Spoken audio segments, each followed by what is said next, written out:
நம் ஆண்டவர் இயேசு கிறிஸ்துவின் நாமத்தினால் மகிழ்ச்சியும் சமாதானமும் நம் அனைவரோடும் இருப்பதாக. மார்க் 7:1-13 முடிய. ஒரு நாள் பரிசேயரும் எருசலேமிலிருந்து வந்திருந்த மறைநூல் அறிஞர் சிலரும் அவரிடம் வந்து கூடினர். அவருடைய சீடருள் சிலர் தீட்டான, அதாவது கழுவாத கைகளால் உண்பதை அவர்கள் கண்டார்கள்.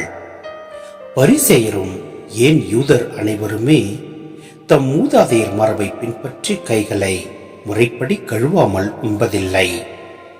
சந்தையிலிருந்து வாங்கியவற்றை கழுவிய பின்னரே உண்பர்.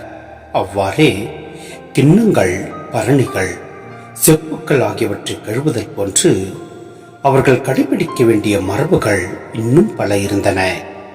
ஆகவே பரிசேயரும் மறைநூல் அறிஞரும் அவரை நோக்கி, சீடர் மூதாதையர் மரபுபடி நடவாமல் தீட்டான கைகளால் உணவு அருந்துவதேன் என்று கேட்டனர்.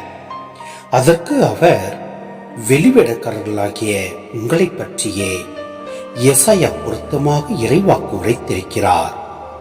இம்மக்கள் உதட்டினால் என்னை போற்றுகின்றனர், இவர்கள் உள்ளமோ என்னை விட்டு வெகு தொலையில் இருக்கிறது. மனித கட்டளைகளை கோட்பாடுகளாக கற்பிக்கின்றனர். இவர்கள் என்னை வழிபடுவது வீண் என்று அவர் எழுதியுள்ளார். நீங்கள் கடவுளின் கட்டளைகளை கைவிட்டு மனித மரபை பின்பற்றி வருகிறீர்கள் என்று அவர்களிடம் கூறினார். மேலும் அவர், உங்கள் மரபை நிலைநாட்ட கடவுளின் கட்டளைகளை வெகு திறமையாக புறக்கணித்து விட்டீர்கள். உன் தந்தையையும் தாயையும் மதித்து நட என்றும், தந்தையையோ தாயையோ சபிப்போர் கொல்லப்பட வேண்டும் என்றும் மோசே உரைத்திருக்கிறார் அல்லவா? ஆனால் ஒருவர் தம் தாயையோ தந்தையையோ பார்த்து, நான் உமக்கு தர கடமைப்பட்டிருக்கிறது குர்பான் ஆயிற்று, அதாவது கடவுளுக்கு காணிக்கை ஆயிற்று என்றால், அதன் பின் அவர் தம் தாய் தந்தைக்கு எந்த உதவியும் செய்ய நீங்கள் அனுமதிப்பதில்லை. இவ்வாறு நீங்கள் பெற்றுக்கொண்ட மரபின் பொருட்டு கடவுளின் வார்த்தையை பயனற்றதாக்கி விடுகிறீர்கள். இதுபோல நீங்கள் பலவற்றை செய்கிறீர்கள் என்று அவர்களிடம் கூறினார். சிந்தனை: இயேசு அன்பு, பரிவு, மனிதநேயம் என்ற உயர்ந்த மதிப்பீடுகளை செயல்படுத்தி தமது இறையாட்சி பணியை செவ்வனே ஆற்றிக் கொண்டிருந்தார்.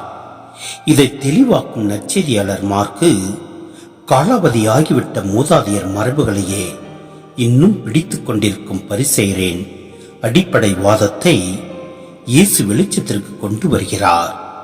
இந்த மரபுகளின் பயனற்ற தன்மையையும், இறை வார்த்தைக்கு எதிராக இந்த மரபுகள் செயல்படுவதையும் இயேசு சாடுவது இங்கே தரப்பட்டுள்ளது. உங்கள் மரபுகள் நிலைநாட்ட கடவுளின் கட்டளைகளை வெகு திறமையாக புறக்கணித்து விட்டீர்கள் என்ற இயேசுவின் குற்றச்சாட்டு யூத மரபுகளின் சுயநலப் போக்கை வெளிப்படுத்துகின்றது.